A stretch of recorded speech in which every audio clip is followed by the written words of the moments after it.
আমাকে মাছ না দিয়ে তোরা নিজেরা মাছ খাবি? আমি তো সেটা হতে দেব না। কাউকে দেখবি আমি তোদের কি হাল করি।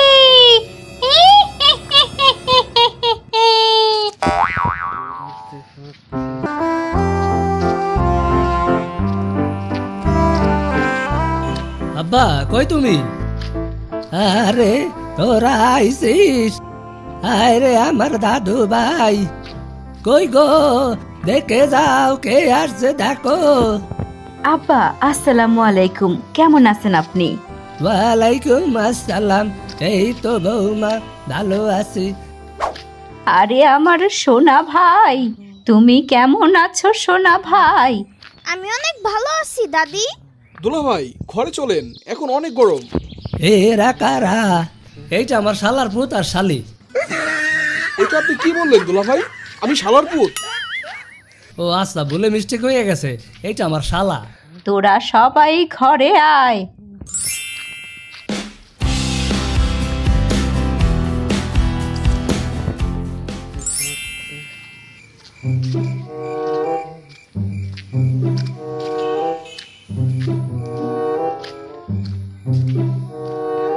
দাদু একটা গল্প বলো। কি গল্প শুনবা? এই পুরনো রাজবাড়ির গল্প। আমি তো জানি এই গ্রামে একটা পুরনো রাজবাড়ি আছে। না দাদু, আমি ভূতের গল্প শুনবো। ঠিক আছে আঙ্কেল, আপনি ওরে ভূতের গল্পই শোনান। তাইলে শুনো। আচ্ছা দাদু বলো। সে অনেক কাল আগের কথা, এই গ্রামের নদীতে প্রচুর মাছ পাওয়া যাইতো, আর জেলেরা সেই সব মাছ বিক্রি করেই ভালোই সংসার চালাইতো। কিন্তু একদিন জেলেরা দেখে তাদের জালে আর মাছ আগের মতো উঠে না। তখন জেলেরা খুব চিন্তায় পড়ে গেল। নদীতে আর মাছ ছিল তা দাদু? মাছ তো ছিল, কিন্তু নদীর ওপারে একটা জঙ্গল আছে। সেই জঙ্গলে অনেকগুলো ভূত পেতনি থাকতো, আর ওরাই নদীর মাছগুলো খেয়ে ফেলতো। তারপর কি হলো দাদু? একদিন আমাদের গ্রামের রহিম নামের এক জেলে রাতের বেলায় মাছ ধরে বাড়ি ফিরছিল, আর তখন একটা লম্বা হাত এসে নাকি রহিমের ঝুড়ি থেকে মাছ চুরি করে খেয়ে ফেলেছে। রহিম সব দেখেও ভয়ে কিচ্ছু বলতে পারেনি। সেই দিনের পর থেকে রহিম আর রাতের বেলায় মাছ ধরতে যায় না। কিন্তু মাছ ধরার জন্য রাতের বেলায় যাওয়া লাগবে কেন? দিনের বেলায় গেলেই তো হয়। কারণ রাতের বেলায় মাছ পানির উপরে দিকে ভেসে উঠে, তাই মাছ ধরতে সুবিধা হয়। ও আচ্ছা, এটা জানতাম না। আমার খুব ঘুম পাচ্ছে। আমারও ঘুম পাইতেছে। তাইলে যাও, এখন তোমরা ঘুমাইতে যাও। না, আমি গল্প শুনবো। কালকে বাকিটা শোনাবো, অন ঘুমাইতে যাও দাদু ভাই। আচ্ছা যাইতেছি।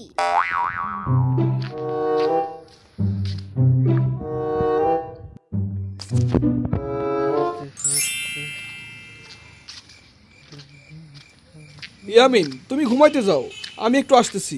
তুমি ঘুমাবে না? আমি একটু পরে ঘুমাবো। আমি একটু তোমার চাচার সাথে নদীর ধারে যাব। তাহলে আমিও যাব। না, তোমাকে যেতে হবে না, তুমি গিয়ে ঘুমাও। ধুরো, তুমি একটা পচা মামা।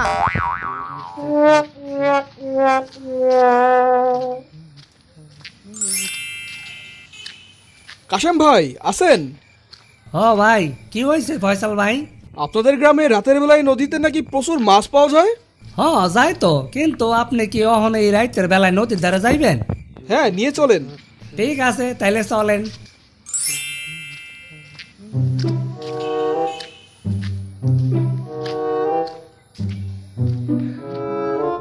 ভাই, আপনাদের গ্রামের নদী থেকে নাকি ভূতে মাছ খেয়ে ফেলে, এটা কি সত্যি?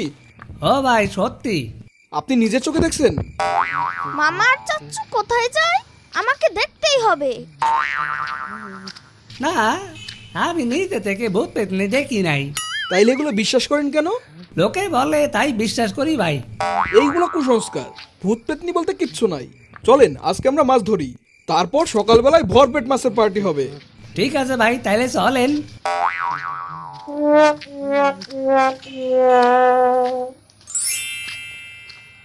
ফয়সাল ভাই বেশ কিছু মাছ ধরছি, এইবার চলেন বাড়িতে যাই। ঠিক আছে চলেন।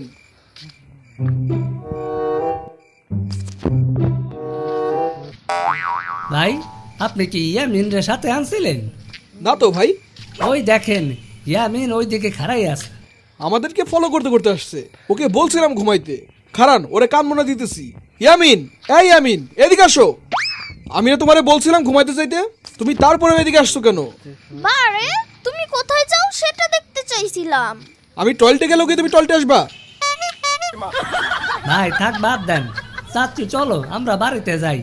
হ্যাঁ চাচ্চু চলো।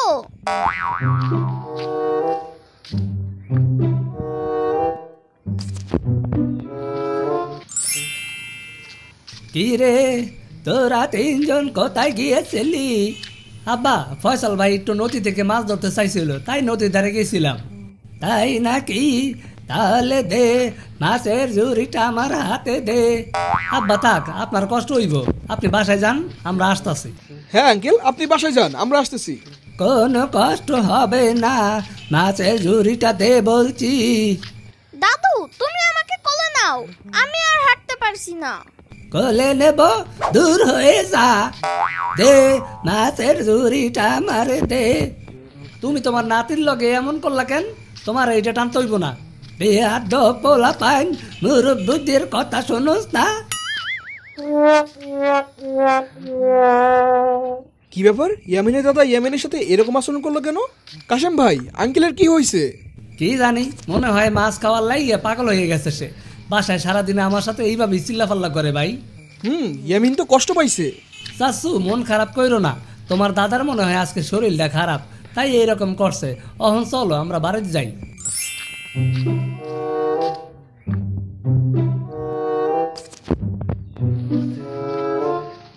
ফয়সাল ভাই আপনারা অহন ঘুমাইতে যান, অনেক রাত হইছে। কালকে সকালে মায়ে আপনাদেরকে মাছ ভাইতে দেবে না। ঠিক আছে কাশেম ভাই, চলো ইয়ামিন আমরা ঘুমাতে যাই।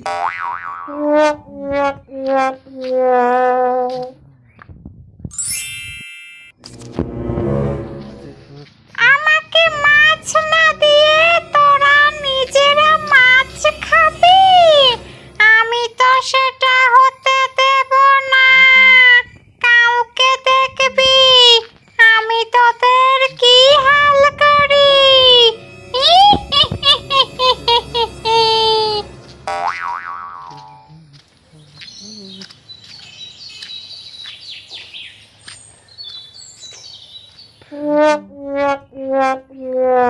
কালকে রাইতে আপনাদের সবার লাগে অনেক মাছ ধরে নিয়ে আসছি। আজকে মায়ে আপনাকে লাগে মাছ রানবো। মা তাড়াতাড়ি মাছ রান্না করো, আর খিচুড়ি রান্না করো। মাছ? কিসের মাছ? কেন, কালকে না তোমার মাছ দিছিলাম? কোথায় আমাকে মাছ দিলি? মা উল্টা পাল্টা কথা বললো না তো, বড় ভাইয়া ভাবি সব মেহমানরা আসছে, এই সময় মস্করা কইরো না। আরে তুই তো আমাকে মাছ দিসনি। তোর মায়ের কি তুই মাছ দিছিলি?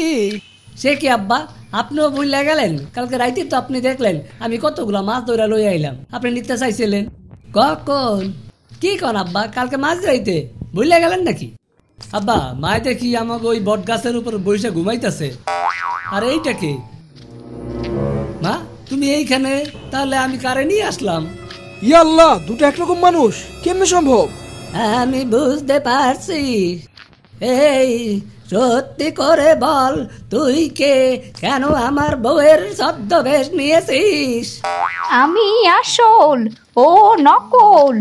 ওগো বিশ্বাস করো, আমি আসল, ও একটা পেতনি। আমাকে গাছের সাথে বেঁধে রেখে আমার মতো করে ছদ্মবেশ ধারণ করেছে।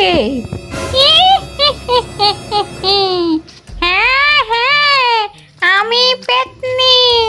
আমি ছদ্মবেশ ধারণ করে তোদের সব মাছ খেয়ে ফেলেছি, আর এখন আমি তোদের খাবো। ওরে বাবা রে, আব্বু বাঁচাও! উড়ে আল্লাহ রে, কেউ পেতনির হাত থেকে আমাদের বাঁচান। ওরে কেউ বাঁচা আমায়, আগুনে আমার সব জ্বলে পড়ে যাচ্ছে। আহ! কি ভয়ঙ্কর ব্যাপার! যাক, অবশেষে পেতনিটা মারা গেল। দাদা ইউ আর গ্রেট।